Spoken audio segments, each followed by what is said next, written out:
वालेकुम, कैसे हैं आप सब। उम्मीद करता हूँ खैरियत से होंगे, फिटफाट होंगे, ठीक ठाक होंगे।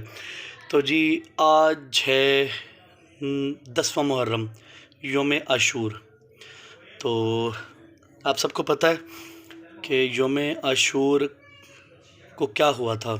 हज़रत इमाम हुसैन की शहादत, जन्नत के सरदार की शहादत, हमारे प्यारे नबी हज़रत मोहम्मद सल्लल्लाहु अलैहि वसल्लम के नवासे की शहादत, मौला अली रज़ियल्लाहु ताला अन्हा के बेटे की शहादत, बीबी फ़ातिमा ज़हरा सलामुल्लाह अलैहा के बेटे की शहादत। तो इनके तो जितने तारुफ़ करवाए जाएँ, जितनी तारीफ़ करवाई जाए उतनी कम है। तो हम उनको इस तरह से मोहब्बत का, अपनी का इज़हार कर सकते हैं, अपनी अक़ीदत का इस तरह से इज़हार कर सकते हैं उन शहज़ादों के लिए कि हम उनके रास्ते पे चलें।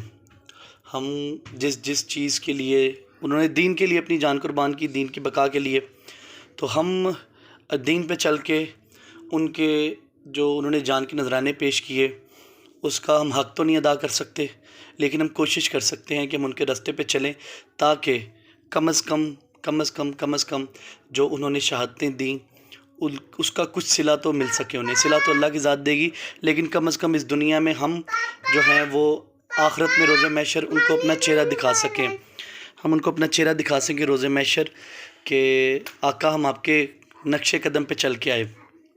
तो चूँकि आज 9वीं अपना मुहर्रम है, तो एक मतलब कि ट्रेंड है कि 9वीं 10वीं मुहर्रम पे कब्रिस्तान जाना चाहिए। कब्रिस्तान तो वैसे वीकली बेसिस पे जाना चाहिए, अगर आपके घर के नज़दीक है तो डेली बेसिस पे जाना चाहिए, क्योंकि हमारे वालिदैन का हम पे ये हक़ है कि हम उनके लिए फ़ातिहा पढ़ें, उनकी कब्र पे जाएँ, उनकी कब्र को लुक आफ्टर करें और जितनी हो सके उनके लिए तिलावत करें, कुरान पाक की तिलावत करें। अगर नमाज़ पढ़ें तो नमाज के बाद दुआ करें, क्योंकि एक अच्छी औलाद अपने वालिदैन के लिए सदका जारिया होती है। तो ज़िंदगी में अगर वालिदैन को अगर कोई औलाद बाहर गलती करे तो उसको सज़ा तो मिलती है, लोग आके उसको उसके घर पे आके मतलब कि ज़लील भी करते हैं, बातें भी सुनाते हैं कि तेरे बच्चे ने बाहर ये किया, लेकिन मरने के बाद ओके मामू अल्लाह हाफ़िज़, लेकिन मरने के बाद वालिदैन को ज़्यादा नुकसान होता है। अगर दुनिया में अगर उनकी औलाद कोई अच्छा काम करती है तो उसका उसे अजर मिलता है, अगर वो कोई बुरा काम करती हैं तो उसे सज़ा मिलती है कि तू अपनी औलाद को क्या सिखा के आया। तो कोशिश करनी चाहिए कि अगर आपके वालिदैन इस दुनिया में हैं तो दुनिया में भी उनको ऐसी ज़िल्लत से, रुसवाई से बचाएं, और अगर इस दुनिया से जा चुके हैं तो कोशिश ये करनी चाहिए कि आप उनको आगे अल्लाह ताला के यहाँ भी ज़िल्लत और रुसवाई से बचाएं और उनके लिए नेक अमाल करें, ताकि आप उनके लिए सदका जारिया बन सकें। तो जी, अब बस मैं कब्रिस्तान के लिए निकल रहा हूँ, तो कब्रिस्तान में जाके थोड़ी बहुत गपशप करेंगे आपके साथ। तो कब्र पे मिट्टी शिट्टी भी डलवानी है, क्योंकि साल बाद मिट्टी डलवाते हैं। वैसे तो मैं हर संडे को जाता हूँ कब्रिस्तान, क्योंकि छुट्टी होती है ऑफिस से, तो आसानी हो जाती है। तो लें जी, फिर जब कब्रिस्तान में मुलाकात होती है, अम्मी वेट कर रही हैं तो मैं निकलता हूँ बस अभी, फिर कब्रिस्तान में जाकर मुलाकात होती है। लीजिए जनाब, हम पहुँच गए कब्रिस्तान। ये वाली कब्र है, ये मेरे दादा जान की है और वो वाली अब्बू जान की है। तो ये जो दरख्त हैं दोनों, ये अब्बू के हाथ के लगे हुए हैं, क्योंकि दादा की कब्र जब थी तब अब्बू ने अपने हाथों से दरख्त लगाए थे। तो गोरकन आया था, उसको पेमेंट शेमेंट दे दी है, तो कह रहा था कल मैं इंशाल्लाह तैयार कर दूंगा, तैयार करके इस तरह की हो जाएगी। उससे ये होगा कि अगला जो पूरा साल है ना, वो कब्र महफूज रहेगी, नुकसान नहीं होगा किसी किस्म का। तो वैसे तो मैं वीकली बेसिस पे आता रहता हूँ, कोई मसला नहीं होता अल्हम्दुलिल्लाह, लेकिन ये है कि अगला पूरा साल जो ना वो आसानी से गुजर जाएगा। तो बस कब्रिस्तान देख के मुझे एक छोटा सा वाक़या याद आया, मैंने सोचा आपके साथ शेयर करता चलूँ। वो एक बुज़ुर्ग थे अल्लाह के, हज़रत बहलोल। तो वो एक दिन किसी बाज़ार में खड़े थे ना, तो कह रहे थे आज अल्लाह से सुलह कर लो, अल्लाह से सुलह कर लो। तो लोग पास से गुजरे तो उन्होंने पूछा कि क्या कर रहे हो, तो फरमाने लगे कि मैं लोगों के अल्लाह से सुलह करवा रहा हूँ। तो उन्होंने पूछा फिर, तो फरमाते हैं कि अल्लाह राज़ी है, लोग नहीं राज़ी, लोग नहीं मान रहे, अल्लाह मान गया। तो फिर कुछ अर्सा गुजरा ना, तो वो कब्रिस्तान में आके बैठ गए, और कब्रिस्तान में आके मतलब कि बोलने लगे कि अल्लाह से सुलह कर लो, अल्लाह से सुलह कर लो। तो जब लोगों ने दोबारा देखा, उन्होंने कहा कि बहलोल, आज उस दिन तुम बाज़ार में थे, आज तुम कब्रिस्तान में हो, तो क्या माजरा है। तो फरमाने लगे कि आज भी अल्लाह की लोगों से सुलह करवा रहा हूँ, लेकिन आज लोग मान रहे हैं, आज अल्लाह नहीं मान रहा। तो दोस्तों, बेहतर यही है कि हम दुनिया के ऊपर ही अल्लाह से सुलह कर लें, क्योंकि जब हम दुनिया के नीचे चले जाएंगे फिर अल्लाह सुलह नहीं करेगा।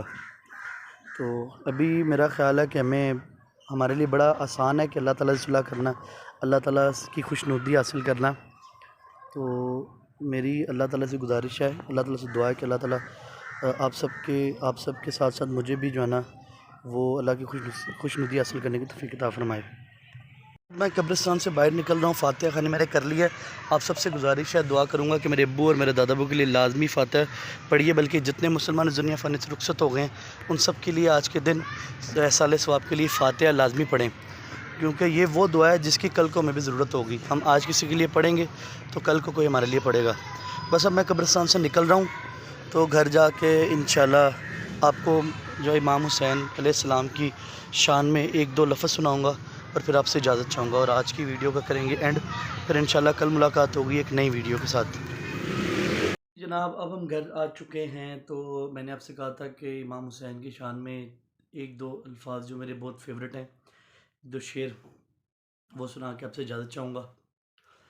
तो ज़रा इजाज़त दें ताकि मैं आपको सुना सकूँ। बिस्मिल्लाह।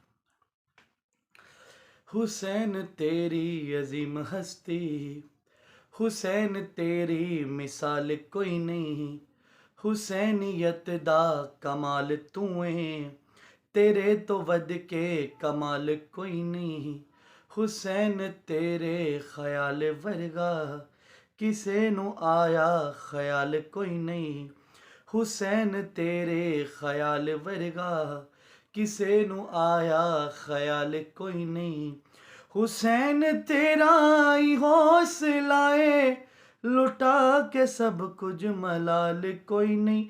आका सदका ऐसे नवासों का दे दे, सदका अपने नवासों का दे दे, सदका ऐसे नवासों का। दर पे बुला लो मक्की मदनी, बिगड़ी बना दो मक्की मदनी। तो जनाब जो हौसला इमाम हुसैन कर गए, ये सच में उन्हीं का हौसला था कि इतना सब कुछ होने के बावजूद भी उन्हें कोई मलाल नहीं, कोई दुख नहीं। वो फिर भी अपने अल्लाह के हजूर खुशी से पेश हुए। उन्होंने अपने बच्चों की, अपने भाइयों की कुर्बानियाँ अल्लाह के हजूर खुशी से पेश की कि अल्लाह मैंने इन्हें कुर्बान किया, तो कबूल फरमा। अल्लाह ताला हमें इस तरह का सब्र, इस तरह की इस्तिकामत अता फ़रमाए और हमें एक दूसरे के साथ मोहब्बत करने की तौफीक अता फ़रमाए, और हमें हम सब को, पूरे आलम इस्लाम को हर तरह के मामले, हर तरह की मुश्किल से जो है वो निजात अता फ़रमाए। दुआ में याद रखिएगा। मुलाकात होगी इंशाल्लाह कल नई वीडियो के साथ। तब तक अपना ख्याल रखिएगा। अल्लाह हाफ़िज़।